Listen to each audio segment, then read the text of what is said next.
Antes de empezar con la entrevista me gustaría conocer un poquito más sobre su educación en la psicología. Muy bien, bueno, pues yo estudié la carrera de psicología con acentuación en cognitivo-conductual. Estudié la carrera aquí en la Facultad de Psicología, fueron justamente 5 años, entre el 2004 y 2009, bajo un modelo de competencias, pero que tenían estas acentuaciones de lo que se llamaban áreas, a lo que ahora pasó a trayectorias o lo que ahora está pasando a academias. Entonces sí tenía mayor carga académica en lo cognitivo-conductual. De ahí yo durante mi estudio de licenciatura tomé diplomados en terapia cognitivo-conductual, en terapia de hipnosis, de PNL, también de terapia breve, terapia gestal. Entonces a la par que yo me estaba formando en clases, estaba tomando más clases extras, diplomados, talleres, cursos en relación a la intervención que iban relacionadas con cognitivo-conductual o que fueran similares. De ahí me empecé a especializar en lo que era el trabajo con niños, entonces tomaba también lo que eran cursos de pruebas psicológicas en niños con déficit de atención, con autismo, fui a congresos en estos temas, con niños con problemas de conducta, negativo desafiante, con niños con problemas emocionales y también en la parte con adolescentes. Entonces cuando yo ya egreso, durante mis últimos años de carrera, mi práctica fueron en el DIF San Nicolás, también aquí en la clínica, en la unidad de servicios psicológicos de nuestra facultad y por último en mi servicio social en la Facultad de Químicas con adolescentes. Entonces ya con ese repertorio de conocimientos que yo tenía, cuando yo egresé empecé a trabajar como psicóloga de kinder, de escuelas y ahí seguía tomando este tipo de diplomados. Salí en el 2009, para el 2010 yo había empezado una maestría que es Consejería y Salud Mental en línea de San Antonio, una universidad de San Antonio. Esta maestría se llama de Consejería de Salud Mental, donde pues entonces aprendía más a trabajar con niños, adolescentes y adultos, ya en la parte de lo clínico, la consejería. Entonces ahí trabajo en esto. Eso me abre la puerta ahora a brincar a tomar diplomados o cursos en el trabajo con adultos, ¿sí? Con trastornos de personalidad, con situaciones de depresión, ansiedad. Entonces tomo esta parte de talleres, diplomados, congresos, terapia breve me gustó mucho y justamente fue esa preparación formal y la que pues he continuado hoy en día. Ahora la he estado enriqueciendo con la parte de la psicología educativa. Muy bien, pues a ver, entonces voy a empezar ahora sí con las preguntas como tal. ¿Qué estrategias o técnicas de la terapia cognitivo-conductual considera usted más efectivas en su experiencia? Ok, todas, o sea, no te puedo decir cuál es más una que otra porque va a depender mucho de nuestro análisis funcional. Entonces yo te diría que una estrategia principal que ocupa lo conductual es tu análisis funcional, entender cómo se está presentando la problemática, qué está pasando antes, qué la desencadenó, cómo la aprendió la persona, qué consecuencias trae, qué está manteniendo esta situación, y a partir de ahí ya es donde elegimos el programa o el plan terapéutico, donde hay personas que son más conductuales, donde dicen es que no sé por qué me enojo, pero siento mucho coraje y tengo ganas de golpear algo y golpeo y grito. Entonces la persona está muy centrada en la conducta. Hay otras personas que están más centradas en la parte del pensamiento, ¿no? Es que yo estoy malo, es que yo siempre me equivoco, entonces entra lo cognitivo. Y hay otras personas que son más emocionales, donde es que siento que me voy a desmayar, es que siento mucho miedo, me duele el pecho. Entonces va a depender mucho de nuestro análisis funcional para las técnicas, pero de ahí todas son válidas. De hecho, el hecho de que existan otro grupo de terapias contextuales no es porque las otras ya no sirvan, sino es que estamos buscando abarcar una serie de problemáticas, como el caso de que cuando se enfrentan situaciones que no se pueden cambiar, como un cáncer, una discapacidad adquirida, y la persona es que ¿por qué me tocó a mí? Entonces tenemos ahora este nuevo grupo de técnicas que ayudamos a la persona en donde pues es algo que no se puede cambiar, pero que podemos vivirlo de manera diferente. Okay. ¿Qué indicadores utiliza para evaluar el progreso o la efectividad de la terapia en sus pacientes? Muy bien, lo que son desde la parte, principalmente lo que son los autoinformes, ¿sí?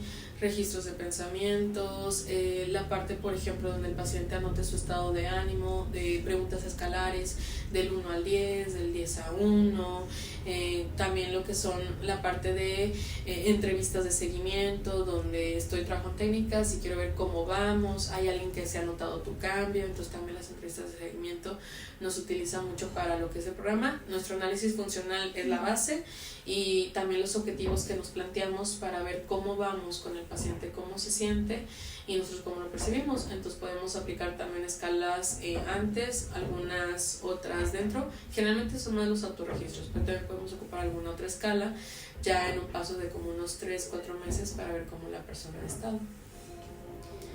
¿Y qué factores culturales o sociales considera que podrían influir en la forma de trabajar con un paciente? ¿Qué? ¿Otra vez me repites? ¿Qué factores culturales o sociales podrían influir en la forma de trabajar con un paciente? En esto, en las creencias que se mantienen en la edad que tienen, en el corte de edad, en la cultura que lo rodea o en la estructura familiar. Entonces, eso nos decimos nosotros los cognitivos conductuales que son creencias o ideas más arraigadas, porque no solamente son reforzadas por la familia, sino también por el entorno o la cultura, ¿no? Por ejemplo, personas que dicen, es que yo a los 20 años tengo que ya tener una pareja, y te das cuenta que porque su entorno o nivel socioeconómico, la mayoría de las personas tienen pareja, ¿sí? Entonces eso es lo que normaliza de estoy teniendo ansiedad porque entonces no le gusto a nadie porque todos tienen pareja menos yo. Entonces sí es muy importante cómo eso influye para mantener conductas o para poder generar un cambio. ¿Qué retos o limitaciones ha encontrado al aplicar este tipo de terapia en contextos con fuertes influencias familiares? Las ganancias secundarias, donde las personas a veces en un rol de víctima les cuesta trabajo generar un cambio porque tienen esa ganancia de todos me cuidan, todos me apapachan, entonces la persona realmente no necesita ese lado de cambiar, o a veces estructuras familiares muy rígidas en donde si cambias causas más problema, ¿sí? Entonces también hay que analizar mucho la familia si está preparada para la parte de un cambio, ¿sí? Pues siguiendo esto de la familia, ¿qué papel considera que tiene el contexto familiar en el proceso terapéutico?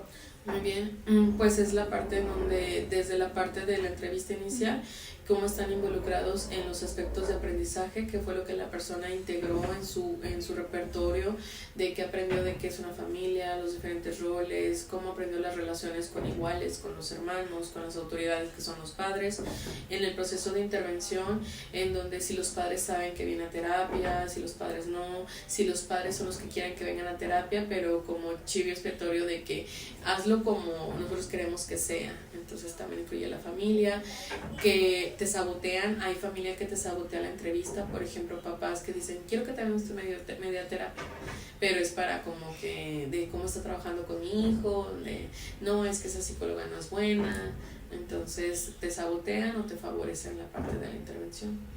Okay. ¿Y de qué manera promueve que el paciente aplique lo aprendido en terapia en su entorno cotidiano? Bien.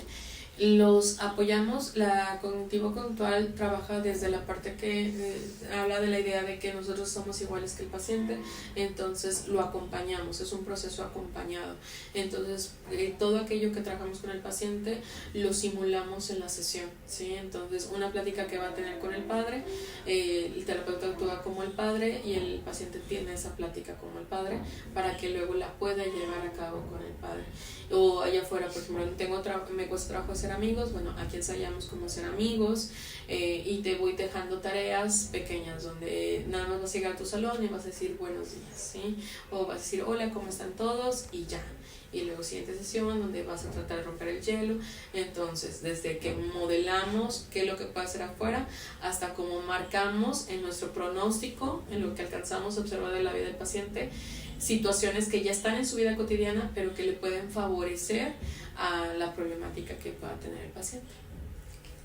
¿En qué medida considera que el cambio cognitivo del paciente puede influir en su ambiente social y viceversa? Eso está muy padre, es lo que nosotros nos gusta la parte cognitivo-conductual porque consideramos la familia un sistema. Entonces, al cambiar una persona, las otras personas pueden llegar a cambiar. De hecho, hay veces donde pues sabemos que una persona puede ser el síntoma de un sistema familiar pero esa persona es la que viene a terapia, y entonces a partir de esa no es que el sistema cambie, pero sí es donde la otra persona que necesita terapia puede ir. Entonces puede ser que el sistema cambie o que el sistema tome conciencia o hasta que el sistema se rompa, ¿sí? O sea, en donde no, pues definitivamente no nos llevamos bien con familia y se rompe, se cambia ese sistema, pero de manera así que hay rupturas. ¿Qué diferencias se observa en la aplicación de la terapia cognitivo-conductual al trabajar en entornos educativos, comunitarios o laborales en comparación al ámbito clínico? Muy bien. En el ámbito clínico podemos observar los diferentes roles de la persona en su vida cotidiana, como persona, pareja, amigo, trabajador. Y en el tema ya en otros ámbitos te vas a tener que limitar. ¿Para qué? Para que no se vean situaciones de discriminación o informaciones que en vez de favorecer al paciente puedan perjudicarlo por el rol que solamente ahí esté realizando. Por ejemplo, en el tema laboral, pues es muy difícil que entren en un ámbito personal o en un ámbito familiar. Ahí es donde el psicólogo laboral pues hace recomendaciones para trabajarlo en una terapia familiar o ya en una terapia individual. Pero sí, sin duda, la psicología conductual en la empresa te puedo dar herramientas, pero no observo cómo la estás utilizando o que usa específicamente con tu pareja, sino para lo que te sirva en general. Por ejemplo, un curso de inteligencia emocional. Y en la escuela también pasa algo similar, en donde se van a tomar aspectos emocionales, aspectos académicos, alguno que otro aspecto emocional y familiar, pero ya más detalle o más situaciones delicadas como divorcios, abusos sexuales, se va a limitar la psicología educativa y va a referir con un psicólogo clínico que tiene los diferentes roles. Entonces, el campo educativo laboral abarca las clínicas conductuales, pero hasta dónde o en qué entornos se van a ver limitadas, porque ahí tienen un rol de la persona, no tienen a una persona completa a como tenemos en el campo clínico, que es la privacidad de ese paciente. No se triangula la información. En un trabajo sí se triangula la información porque pues hay jefes, hay compañeros, entonces también la persona no se va a abrir por completo. Y lo mismo que la psicología educativa, para tratar de evitar que la persona se sienta discriminado, se sienta rechazado o que en un momento dado deje de ir a la escuela, se le niegue el derecho a la educación. ¿Podría mencionar algún caso, algún ejemplo en el que haya aplicado este tipo de terapia en un contexto social? Muy bien, esa parte. En un contexto social, sí, por ejemplo, el trabajo con padres, lo que son talleres de crianza positiva. Entonces ahí trabajamos con los padres desde la parte de la psicoeducación conductual, donde que entiendan cómo influye la inteligencia emocional, cómo influye la parte de los reforzadores o los premios que se dan a los niños, los castigos, cómo podemos ayudar a que nuestros hijos aprendan conductas positivas o deseadas, a cómo podemos disminuir conductas que no son tan deseadas o no son tan funcionales. Y se hacen como ensayos con la familia, ¿ok? Pero no se aborda como ese caso de en qué es lo que tú batallas con tu hijo, sino se hace más abierto como un foro, opiniones, quienes quieran participar. Pues muchas gracias, esa fue la última pregunta y pues gracias por su tiempo. Muy bien, a ustedes, chicos.